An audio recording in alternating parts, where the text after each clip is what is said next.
The following program is sponsored by the Medicine Center Pharmacies.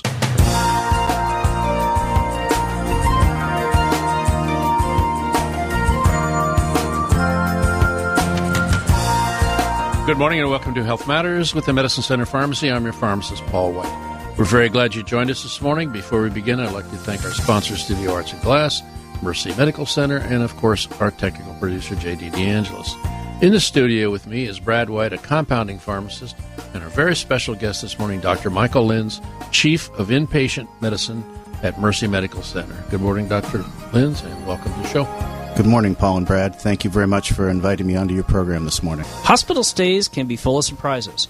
One might be the doctor who shows up in place of your personal physician. Hospitalist medicine is the fastest growing medical specialty in the United States. Demand for this specialty was initially fueled by managed care efforts to bolster efficiency, cut costs, and improve care. Today, patients admitted to the hospital tend to be more severely ill. Hospital-based doctors can better attend such patients, respond to their problems, and navigate the hospital's increasingly complex systems. Today we're going to talk with Dr. Michael Linz, and we're going to talk about what a hospitalist is and how during a time when a patient might feel vulnerable, they are there to manage their care and work with their personal physician. We'd like to remind our listeners today that our program is also available on our podcast. You can just look for Health Matters with the Medicine Center Pharmacy in your favorite podcast app and listen to any of our programs anytime. You can also post up questions on our live Facebook feed today. Okay, Doctor, I was warned that you have a pop quiz for us today. We weren't able to study because we didn't know the subject. So here we go. Well, part of the pop quiz is to get an idea of what the subject matter is. So the question is, what is a hospitalist? And the possible answers are A groupie of the TV show House, who's obsessed with the smell of hospitals and hangs out in the waiting room all day, talking with the ladies at the information desk, drinking day-old coffee, and eating packages of stale graham crackers. Answer B is the real avocation of Bill Murray in Groundhog Day, waking up every morning in perpetual training in the residency program, being on call 24/7, no patient cap, and no duty restriction hours. Your third choice is not actually a physician at all, but an undercover administrator hired by the hospitalist to control utilization management, kind of like undercover boss, that infiltrates the medical staff and reports all rumors back to the CEO. And I'm not sure there's an answer there, is there?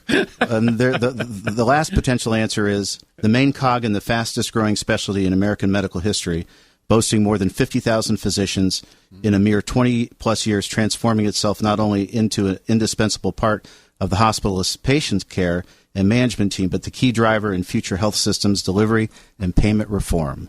Wow. Well, since there's no sitcom option, I'm going to go with that option. Yeah, that'll work. And indeed, that is the right answer. Okay. How long has this hospitalist concept, it just sort of seems to me like it's just become on the scene?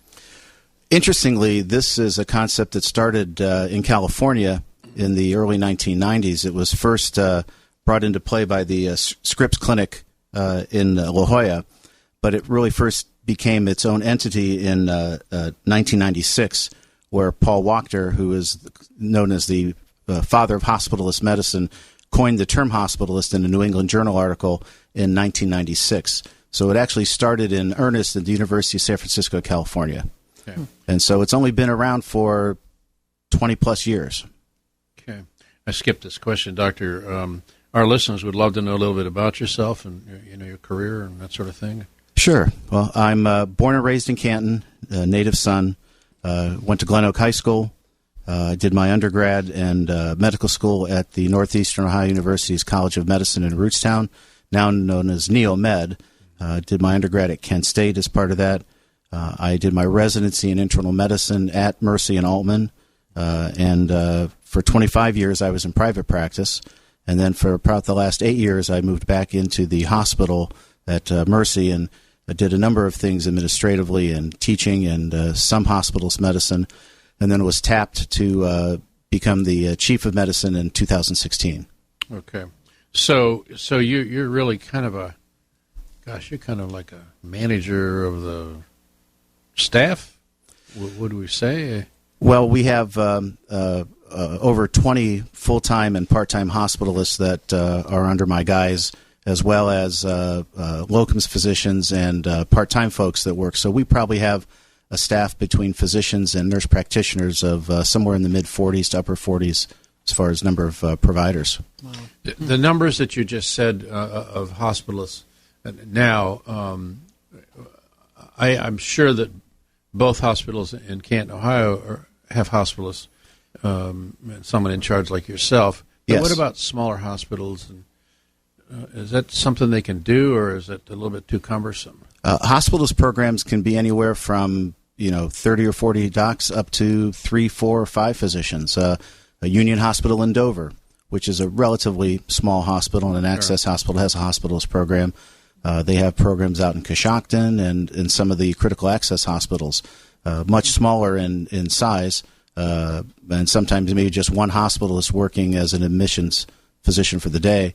But it can be anywhere from 1 to 100. Is it safe to say that all practitioners outside of the hospital are comfortable with the? I'm not sure if the word is comfortable. It almost is the changes in healthcare and how hospital medicine works. In a way, almost mandates that you stratify what you do, whether working predominantly on an inpatient basis or working on an outpatient basis. Last I looked, approximately 70% of all hospitalized patients are cared for by hospitalists in the United States. And on our medical staff, we probably have less than 20 primary care physicians, that's internal medicine and family medicine, that actually still come to the hospital, see their patients, and then also have an outpatient practice. Well, is it safe to say that medicine is more efficient with the hospitalist, or is there cost savings, or what are the pluses? Well, that's the premise. It's easier said than done. The advantages to the hospitalist model is you have physicians that are hospital-based 24 hours a day, 7 days a week. So you have immediate access to care at the bedside. You have efficiencies in moving through testing, procedures, working with consultants. You have protocols that are in place for managing length of stay and efficiencies of transfers of care. And so you have somebody who is there basically at all hours of the day. And we really work as an extension of the primary care physician as far as communication and interaction with them as well. In the past, when we didn't have hospitalists, excuse me, it was unusual to have doctors in the hospital at night, right? Yeah, other than the medical residents, the physicians in training, or sometimes they would have what's called a house doctor, which would be somebody who would be hired in just to work at night, but nothing organized, no. I see. So now what we've got going with hospitalists is there's always physicians there in all categories. Would that be correct? It's trending that way. Mercy not only has a hospitalist program, which is medicine and whatnot. They also have an OB/GYN hospitalist program as well. So OB hospitalists that again are there 24/7 and help with the deliveries and whatnot. There are hospitalists in pediatrics, neurology, and also in the post-transitional care in the nursing facilities as well. So it's really a continuum of care that's being developed and integrated. So let's say I'm in the hospital. I want to see my own doctor. I don't want you taking care of me. What happens? Well, that's a good question. Normally, the physician, your primary care physician, notifies their patient population that they don't go to the hospital regularly and that they're being cared for by hospitalists. Sure. So we have a understood relationship with which physicians that we take care of their patients or not. And so I've really never had anybody say, I don't want you to take care of me. Yeah. I've had instances where, we'll get the primary care physician maybe on the phone and we have a three-way conversation. But generally, it's been a smooth process, and I think the population understands the changes in healthcare and how medicine works now. I originally heard this some time ago that there was a customer or just some other doctor took care of me. My regular doctor didn't take care of me. This was a while back, you know. Well, and that's still a very personal feeling. You know, you have a very strong relationship with your primary care physician, and it is very hard to replicate that over a period of 3 days or sometimes 24 hours. Sure. How do we become a hospitalist? I mean, is that special training or?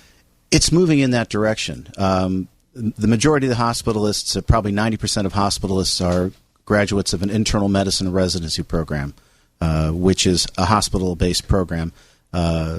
So you have to have a residency graduate training, just like you would in any other primary care specialty. There's a growing number of programs that are actually having different tracks, where you can go into the training program and move as an inpatient tract, really moving as a hospitalist, or an outpatient tract where you're going to work in the outpatient setting. Family medicine, which traditionally has always been an outpatient practice, now also has an inpatient tract as well. And I have two of my physicians are family medicine grads who did an intensive inpatient program. And so it is definitely stratifying to its own drummer. And I think eventually there'll be specifically categorized programs in hospitalist medicine as more of the teaching programs are overseen by academic hospitalists. Okay. You're listening to Health Matters with the Medicine Center Pharmacy.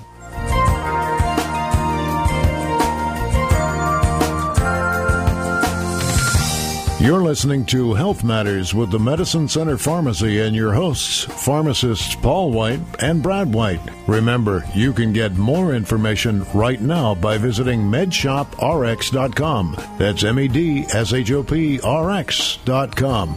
We'll be back with more of Health Matters with the Medicine Center Pharmacy in just a moment. Hi, Paul White from the Medicine Center Pharmacy. From 1976 to the new year, 2020, we've been part of the Canton community.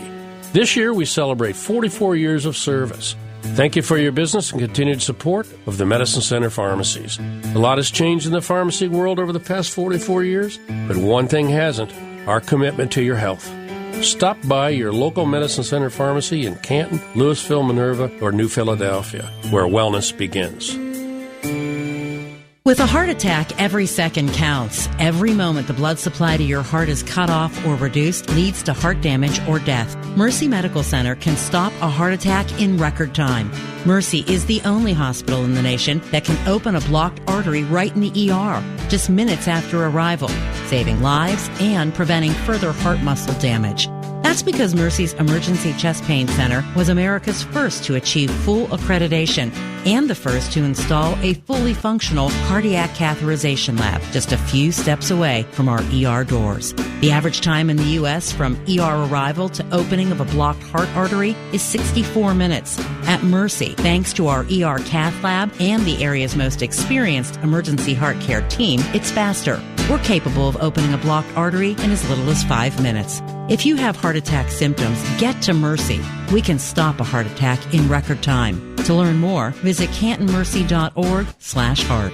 Is CBD oil right for you? That may seem like a simple question, but the answers don't come from a convenience food store or a mall kiosk. Your Medicine Center pharmacist is the most accessible healthcare professional. Our pharmacists have been trained to provide expert CBD oil information to tailor therapies like CBD capsules, tinctures, lotions, and ointments to your particular need. We have the highest quality, organic, Colorado-grown, non-GMO, full-spectrum CBD oil products. Visit the Medicine Center pharmacies in Canton, Louisville, Minerva, or New Philadelphia. Men like Paul White love Studio Arts and Glass. Why? We wrap all of his gifts. Gifts like hand-blown paper whites, ornaments, jewelry in stunning sterling silver and precious stones like amethyst and crystals. After 30 years, Studio Arts and Glass is known for creating and restoring stunning stained glass. Just ask Paul White. Studio Arts and Glass on Apple Grove and 77 in North Canton.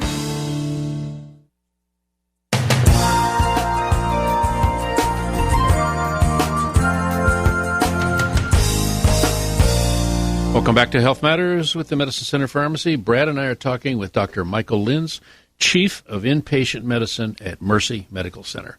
Have a question? Post it on our live Facebook feed. All right. We are learning some fascinating details about a hospitalist and how they take care of us today at Mercy Medical Center. What are the work models for a hospitalist? How often do they work, and how long are their shifts? There are various work models for the hospitalist system.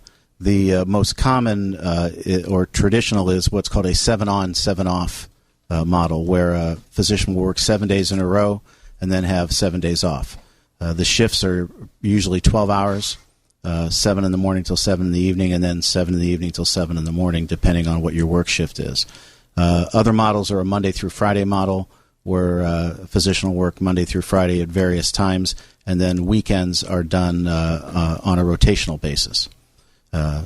The 7-on, 7-off model has various mutations as well, where people work part of a week, especially if they're part-time, or they have families at home and they want to work just X amount of shifts per month.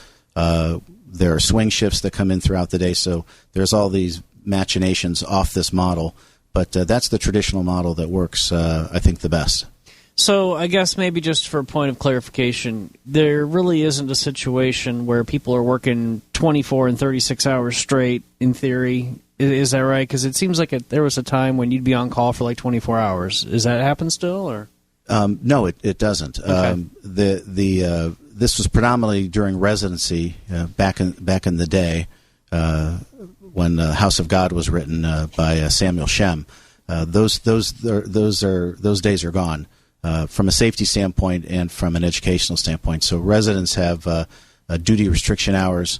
They can only work so many hours at a time before they have to have a break. And our physicians don't work any more than 12 hours in a shift, which is still it's a long time. Pretty intense. Yeah, you could be running that whole 12 hours. But the physicians in private practice, and I was there for 25 years. The beeper, never goes off, never gets turned off. So you're essentially on all the time, which is an advantage to the hospitalist model because it provides an opportunity for better what we call work-life balance. Mm-hmm. So you touched on it before our first commercial break. For listeners just joining us, can you talk about what type of patients you care for, and do hospitalists specialize between pediatric care or adult care, or maybe by disease state?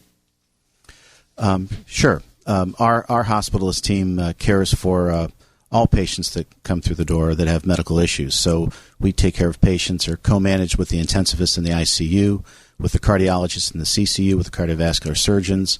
We admit all the normal traditional health issues to the hospital: pneumonia, congestive heart failure, infections, whatnot, abdominal pain.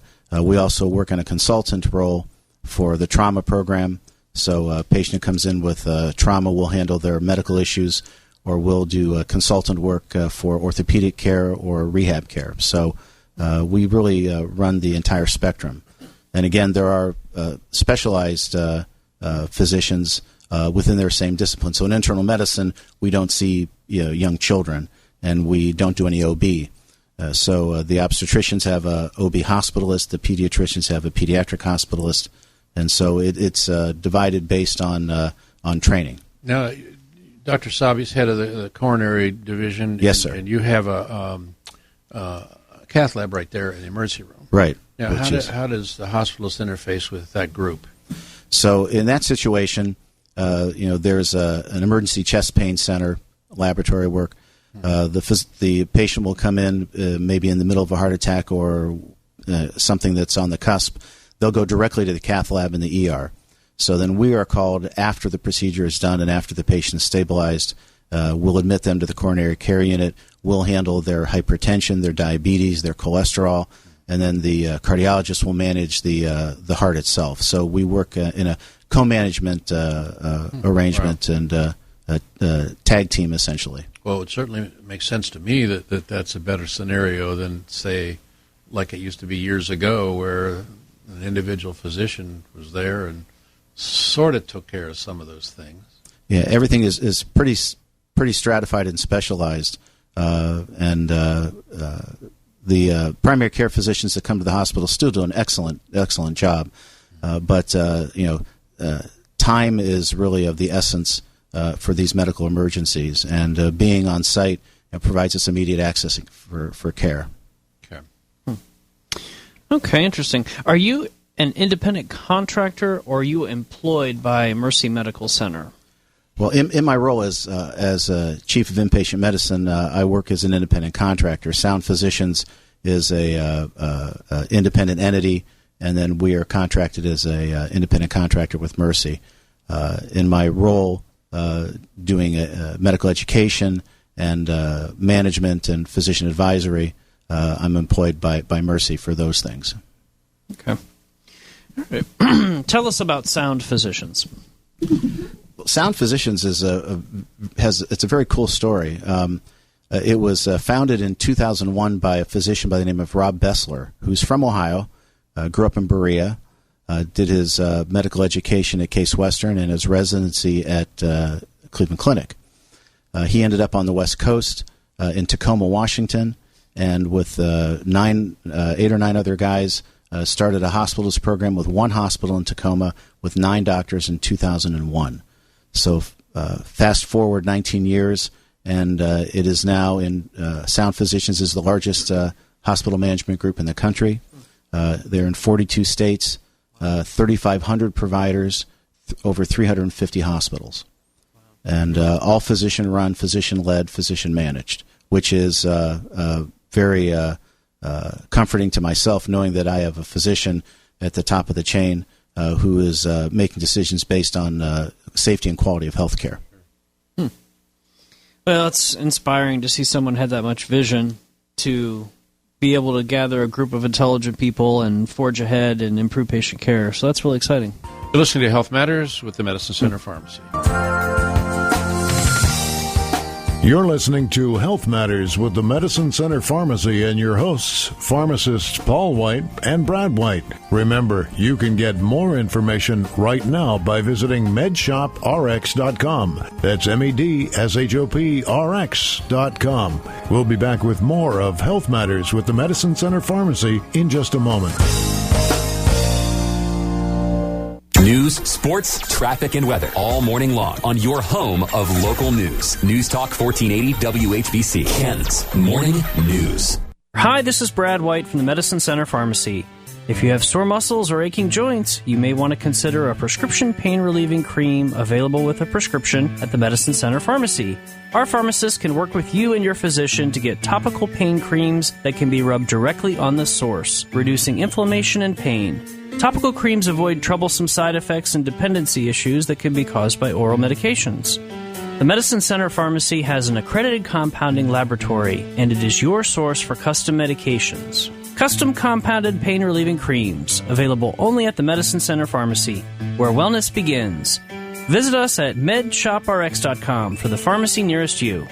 That's medshoprx.com. Are you tired of spending time sorting your medication? Hi, pharmacist Paul White for the Medicine Center Pharmacy. Whether you are a caregiver or personally take medications, our pill packets will change how you take your medication forever. Instead of multiple pill bottles, you'll want to receive one easy dispensing box that contains all of your medications in individual packets. Organized by date, time, with instructions clearly labeled, it's simple, convenient, and safe. Call or stop by your local Medicine Center pharmacies in Canton, Louisville, Minerva, and New Philadelphia, where wellness begins. Is CBD oil right for you? That may seem like a simple question, but the answers don't come from a convenience food store or a mall kiosk. Your Medicine Center pharmacist is the most accessible healthcare professional. Our pharmacists have been trained to provide expert CBD oil information to tailor therapies like CBD capsules, tinctures, lotions, and ointments to your particular need. We have the highest quality, organic, Colorado-grown, non-GMO, full-spectrum CBD oil products. Visit the Medicine Center pharmacies in Canton, Louisville, Minerva, or New Philadelphia. We've extended our most recent sale at the Half Off and Hot Buy store in Louisville and have added a lot of new items. All lift chairs are reduced to $199 with many in stock. All seasonal merchandise is drastically reduced, as well as a wide selection of health and beauty products, cough, cold, and vitamins. And shop our tool aisle and toy aisles to find more bargains. Take time to shop our store and you'll find many, many values. The Half Off and Hot Buy store in Louisville, next to the Medicine Center Pharmacy.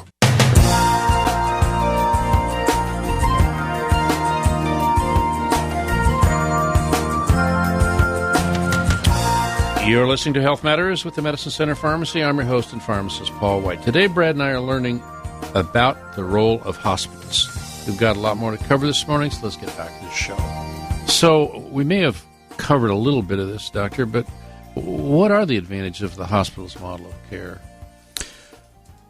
Well, there are a number of advantages. One is the data is pretty strong at that it reduces the cost of care. Predominantly by being able to reduce length of stay, improve efficiencies, have testing done in a timely manner, getting results back, co-managing with the consultants, discussing with them, working at the bedside with the patient and families, working with the case management department, and moving people through in a timely manner, not rushing people through their hospital stay, but working efficiently. The other important thing is, even though it decreases the length of stay, it does not affect. We never allow patient safety and quality of care to be superseded by time. So that's very important. The other advantage is quality of care and patient satisfaction scores are higher in the hospitalist medicine model. Again, because you're there, you can go back and see the patient 2 or 3 times a day, meet with the family, discuss things, meet with a consultant. So it's the ability to have one-on-one open communication that is really, really a key. Our model allows us time at the bedside rather than having us have to go in with a computer and have our head buried in a laptop. We actually sit down at the bedside and talk to the patients and comfort them and actually provide them the time that they require. Also, I call it the practice makes perfect model. Because this is what we do all day, every day, we become very efficient in patients with very complicated illnesses, very acute healthcare issues, and what we call comorbid conditions. Folks are living a lot longer, and they're living with chronic disease processes, emphysema, congestive heart failure, diabetes, circulatory problems, and so you have patients that have 10 or 12 different health issues.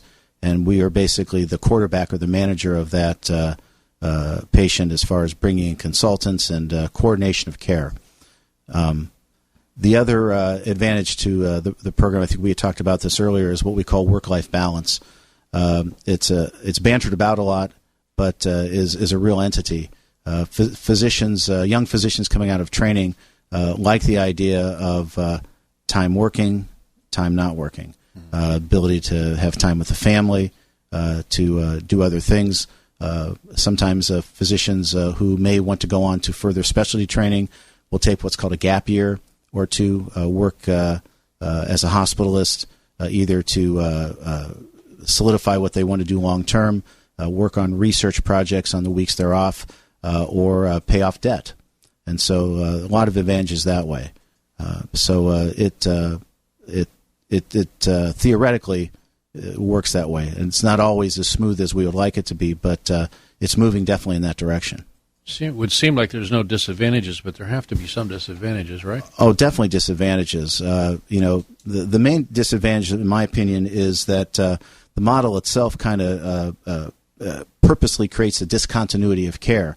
Again, not having your primary care physician take care of you, who you've maybe gone to for 20 years and they know you like the back of your hand.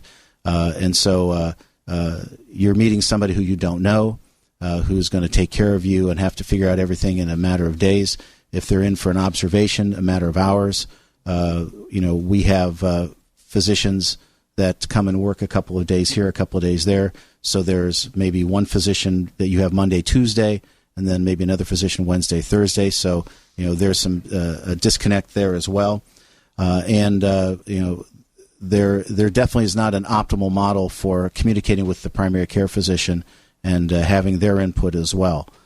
So these are definite disadvantages to the model itself.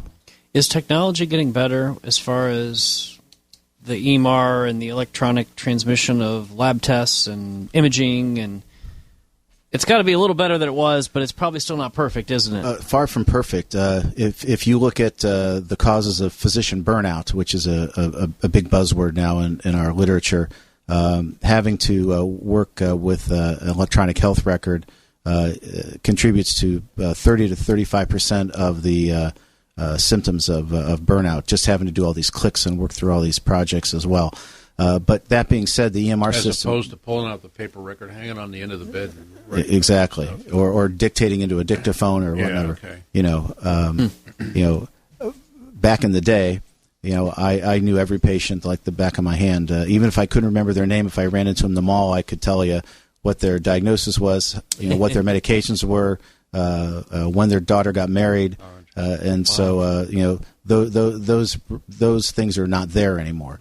But one of the advantages with our new potential acquisition by the Cleveland Clinic is to bring in cutting-edge electronic health record and ways of communication. Definitely the advantages outweigh the disadvantages. Things are done in real time. When we have a patient discharged home, we dictate into or we template into a Dragon system, and so it immediately is faxed to the physician or emailed to the physician, so they get information immediately.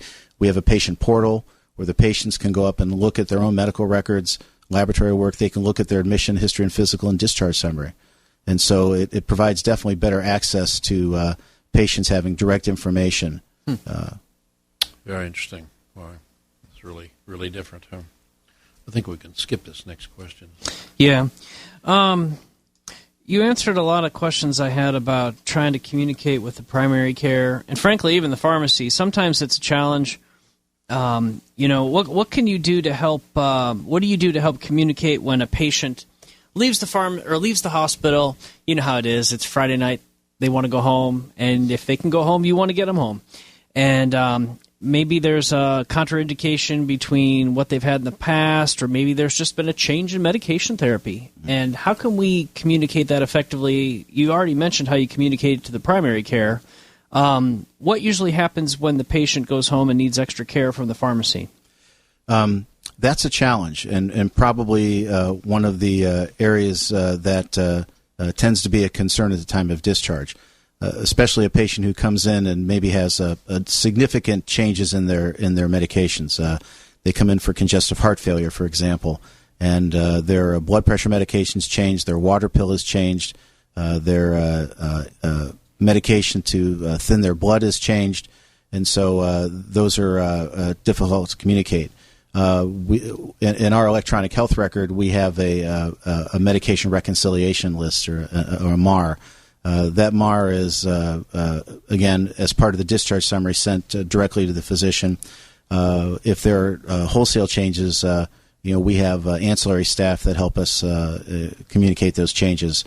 Case management, the nurse discharge planner. My group has two what are called CPNs, clinical performance nurses, that will get on the phone and work with the patient.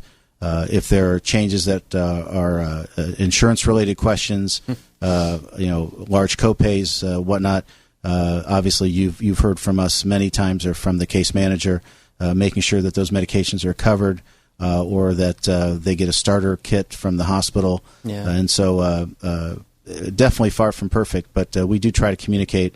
If it's really significant, the physician will get on the phone and talk to the primary, just call them on the phone. There's nothing that supplants direct doctor-to-doctor communication. Well, and I know nothing is done without the best intent, but like you mentioned, sometimes just the insurance plans formularies can be difficult to navigate, and you just sometimes we have to work together to make it work, and that's the goal. So. Absolutely. Yeah, it's about patient care and patient safety. Definitely. What's the most rewarding part of your job? There's a lot of things that are rewarding. Probably the most rewarding thing is an opportunity to influence healthcare on a more global level. During my time in private practice, I loved the patients I took care of, and was able to impact them, patient by patient. This is kind of a more broad-based look, And my goal is to improve the quality of health care, not only at Mercy, but in my hometown. And so while I don't have the direct relationships that I had before, I feel that I'm doing things on a broader base that hopefully can influence the quality of health care in our community. The other thing that I enjoy is I love to teach. My parents were both educators as I was growing up in the Kansas City school system, and the love of being a lifelong learner and educating the young physicians and nurses and medical students and the recent grads that come into our group as hospitalists provides me probably the most enjoyment along the line. So being able to teach is great. And then finally, this is a new skill set that I've had to learn to develop by going to educational seminars, doing a lot of reading, and learning on the job. In medical school, they don't teach you how to be a manager or an administrator. Yeah. And so it's trial by fire. I don't teach you that in pharmacy school either. So. I'm sure. You're growing up with a family of teachers, okay? Were you constantly quizzed, or? No, not really. My parents, my parents always touted the importance of education. My father was a elementary school principal at Lathrop and Clarendon for 35 years. My mother was a prescriptive reading teacher, also in the Kansas City school system. So the importance of education was just inherent in our family. But all of my brothers and sisters, as well as my own children, were self-motivated. It's good. Very good. Before we take our last commercial break, you touched on the Cleveland Clinic. Do you care to just make a comment about that with regard to what the community might be interested in, given the buzz? Sure. The Cleveland Clinic and Mercy have tentatively put together an agreement where the clinic is going to acquire Mercy as one of their hospitals within the system. There's been a due diligence process going on for the last number of months, and that has been going very favorably. There have been no major roadblocks that have transpired. The Cleveland Clinic is obviously a very impressive entity, and one of the largest systems in Ohio. Interestingly, they are all physician-led, and so the clinic in their higher level areas are all run by physicians. And so that is very comforting. The one thing that a lot of people have asked is, well, the Cleveland Clinic is a secular hospital system. How does that work with Mercy being a faith-based system? And one of the major areas that had to be agreed upon is that Mercy would continue to be a faith-based Catholic hospital. They would still continue to provide care for the underprivileged and underinsured and uninsured. They would still have their charity health care available, and they would still continue to have the mission with the Sister to Charity Foundation in Canton and also the Mercy Foundation. So all those things are intact. Interestingly, because the Cleveland Clinic is not, as a basis, a faith-based system, the okay to move forward had to actually go to the Vatican, and the Pope had to give the sign-off on that. So that's fabulous. That's amazing. Okay, final breaks here. You're listening to Health Matters with the Medicine Center Pharmacy. You're listening to Health Matters with the Medicine Center Pharmacy and your hosts, pharmacists Paul White and Brad White. Remember, you can get more information right now by visiting medshoprx.com. That's medshop.rx.com. We'll be back with more of Health Matters with the Medicine Center Pharmacy in just a moment. Men like Paul White love Studio Arts and Glass. Why? We wrap all of his gifts. Gifts like hand-blown paperweights, ornaments, jewelry in stunning sterling silver and precious stones like amethyst and crystals. After 30 years, Studio Arts and Glass is known for creating and restoring stunning stained glass. Just ask Paul White. Studio Arts and Glass on Apple Grove and 77 in North Canton. We've extended our most recent sale at the Half Off and Hot Buy store in Louisville and have added a lot of new items. All lift chairs are reduced to $199 with many in stock. All seasonal merchandise is drastically reduced, as well as a wide selection of health and beauty products, cough, cold, and vitamins. And shop our tool aisle and toy aisles to find more bargains. Take time to shop our store and you'll find many, many values. The Half Off and Hot Buy store in Louisville, next to the Medicine Center Pharmacy. With a heart attack, every second counts. Every moment the blood supply to your heart is cut off or reduced leads to heart damage or death. Mercy Medical Center can stop a heart attack in record time. Mercy is the only hospital in the nation that can open a blocked artery right in the ER, just minutes after arrival, saving lives and preventing further heart muscle damage. That's because Mercy's Emergency Chest Pain Center was America's first to achieve full accreditation and the first to install a fully functional cardiac catheterization lab just a few steps away from our ER doors. The average time in the U.S. from ER arrival to opening of a blocked heart artery is 64 minutes. At Mercy, thanks to our ER cath lab and the area's most experienced emergency heart care team, it's faster. We're capable of opening a blocked artery in as little as 5 minutes. If you have heart attack symptoms, get to Mercy. We can stop a heart attack in record time. To learn more, visit cantonmercy.org/heart. Hi, Paul White from the Medicine Center Pharmacy. From 1976 to the new year, 2020, we've been part of the Canton community. This year, we celebrate 44 years of service. Thank you for your business and continued support of the Medicine Center Pharmacies. A lot has changed in the pharmacy world over the past 44 years, but one thing hasn't: our commitment to your health. Stop by your local Medicine Center Pharmacy in Canton, Louisville, Minerva, or New Philadelphia, where wellness begins. Welcome back to Health Matters with the Medicine Center Pharmacy. Today we're talking with Dr. Michael Linz from Mercy Hospital. So, Dr. Linz, help our listeners understand why this is beneficial for them if they're hospitalized. You know, there's a lot of people, as we've talked all throughout the show, that pretty much that, well, I want my own doctor, you know, or why do I have to use another doctor, or whatever. Well, again, you know, the advantages are, you know, having a physician who is specifically hospital trained and hospital integrated on site 24 hours a day, 7 days a week. And so you have pretty much immediate when needed bedside care, and it is more efficient, and it moves you through the hospital stay faster.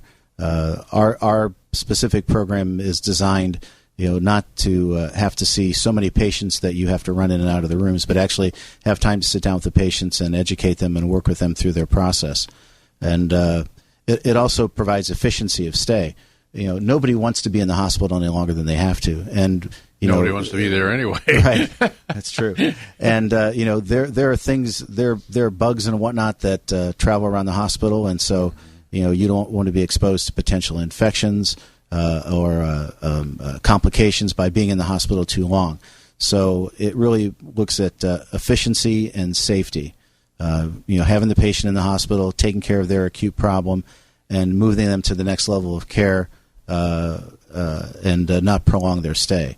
And this is driven not necessarily by the hospitalist system, but by private insurers, the government. They really have a very tight degree of regulations, which are only getting tighter. And so you have to have a model that's very structured, and everybody has to sing off the same song sheet. Okay. What is the sniff test? A sniffist. Sniffist. Okay. So a sniffist, sniff stands for skilled nursing facility or extended care facility. Okay. There are physicians that are hospitalists in training that specifically focus on patient care post-discharge. And so they are specialty trained in nursing care medicine. And so they are called sniffists. Okay. Well, there's a lot of acronyms in healthcare. There certainly are. Who came up with that one? All right, so how about this? We're ticking down. We got a couple minutes left. I would guess that a person in your position has a really good opportunity to see what is trending in the community with relation to illness. So when the flu builds up, I'm guessing you guys probably know first, maybe earlier than the primary care physician based on what's coming in the hospital.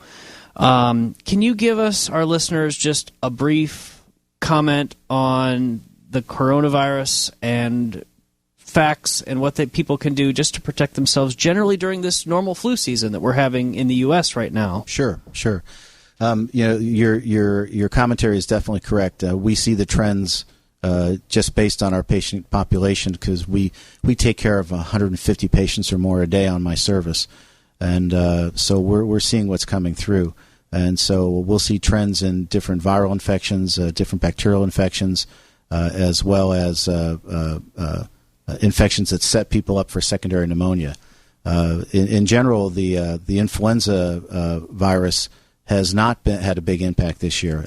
We guesstimate on our service that we'll probably see that rise in March. We're seeing mostly RSV, respiratory syncytial virus, which is a virus mostly seen in children, and then rhinovirus and enterovirus and human metapneumovirus, which sets people up then to secondary pneumonia, which is predominantly still pneumococcal pneumonia. Coronavirus is not caused by drinking Mexican beer, by the way. And coronavirus is actually... Oh, that's how I remember the name. That's myself as well. Coronavirus has been around for a while, and we've had patients intermittently with coronavirus here.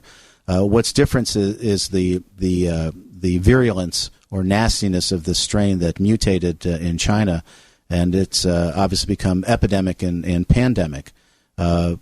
The protection is basically no different than protecting yourself from getting the flu.